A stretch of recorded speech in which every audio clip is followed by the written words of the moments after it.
What is good, YouTube? It's your boy Baby Tuda. Today I want you to like, subscribe, comment down who is your character in Bleach that you feel like was the most underused, or what's your favorite anime character that is the most underused. By the way, another quick little note, these videos are not gonna be like what I'm gonna be doing for all of time down the future and down the road.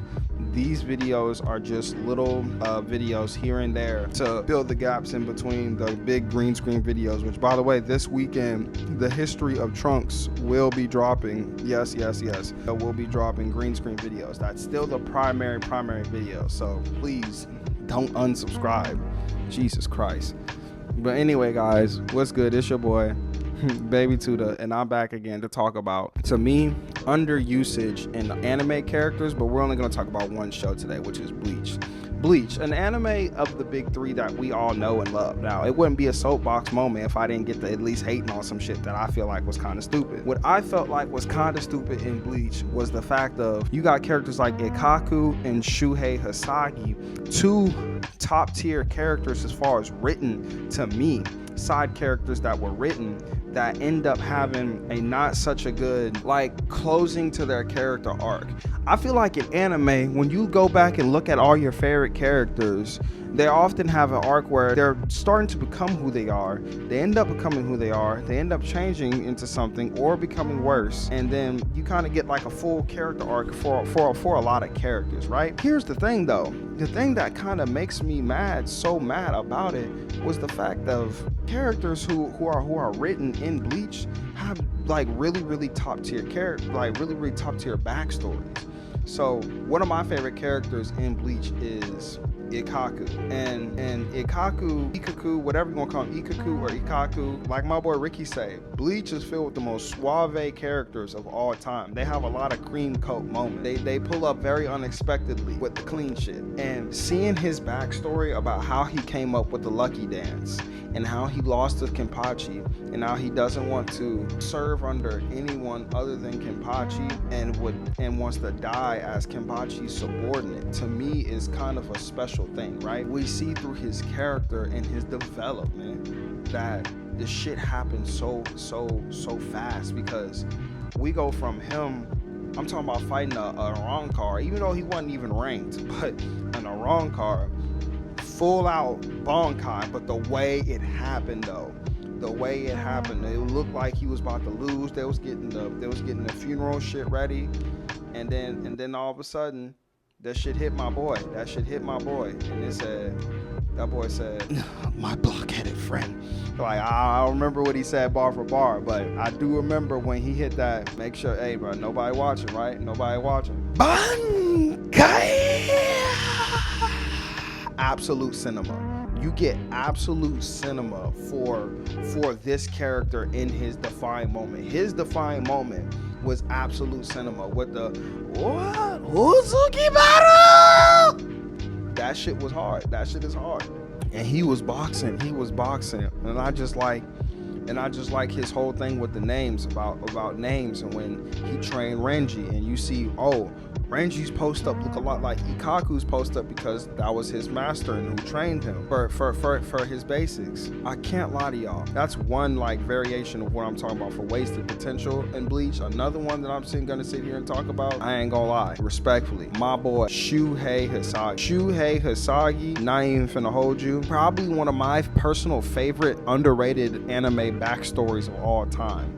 Just not even in Bleach, but just in anime of all time, because everybody think that you gotta go through this tremendous sadness to go through some shit, like, oh, both your parents gotta die with one last leg, and they hopping, and then while they're hopping they gotta get their heads flashed off and then kicked like a soccer ball and then hung on a spear, and then they be like, yeah, and we captured your brother and sister, and we gonna turn them into robots.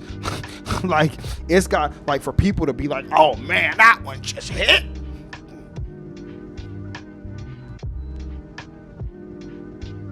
Like, no, bro. No, it don't have to be the most traumatic things going on for something to code as a backstory. Like, I be wanting to hit that dude from Houston Smack. I'd be like, nigga, who the fuck is you, nigga?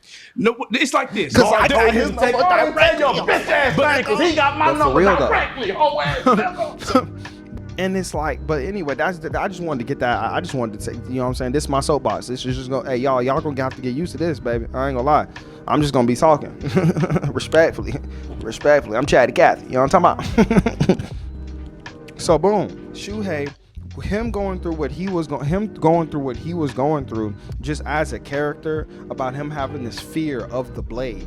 And since an incident that happened where they were fighting against these monsters and these hollows, for the people who watch the actual Bleach, but other people who don't, these monsters that just had him trembling. He couldn't draw his sword. And this captain is a black blind dude. I call that nigga ASAP Rocky, but his name is really Tosin Kaname. But the nigga braids, I'll be like, man, that nigga look like ASAP Rocky.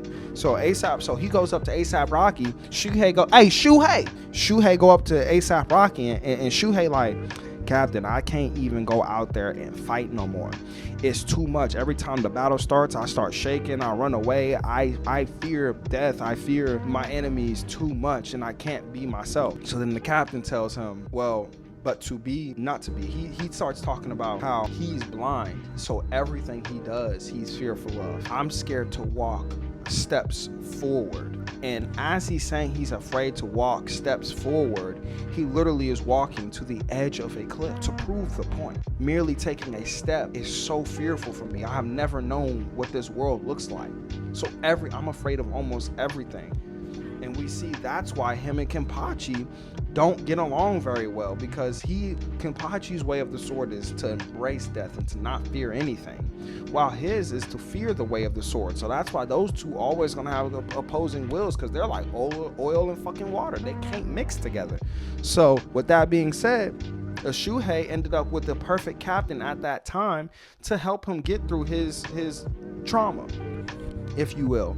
And in that trauma, he tells him, like, Shuhei, a swordsman who is not afraid of his enemy's blade and his own blade is unworthy of the sword. And they had that flashback to him spinning that thing, talking about that is how I was taught, at least. I said, this has to be the greatest. This really does have to be the greatest story told with I'm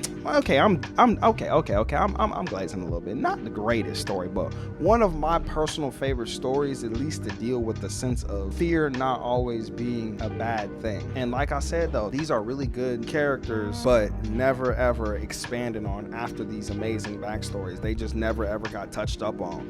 And I just think that's kind of stupid. And it's not just Bleach. Bleach'S just does it the most, I'd say, because there are a lot of side characters I like in Bleach that I wish I got more just time and we could just, focus on them. But you know how I be.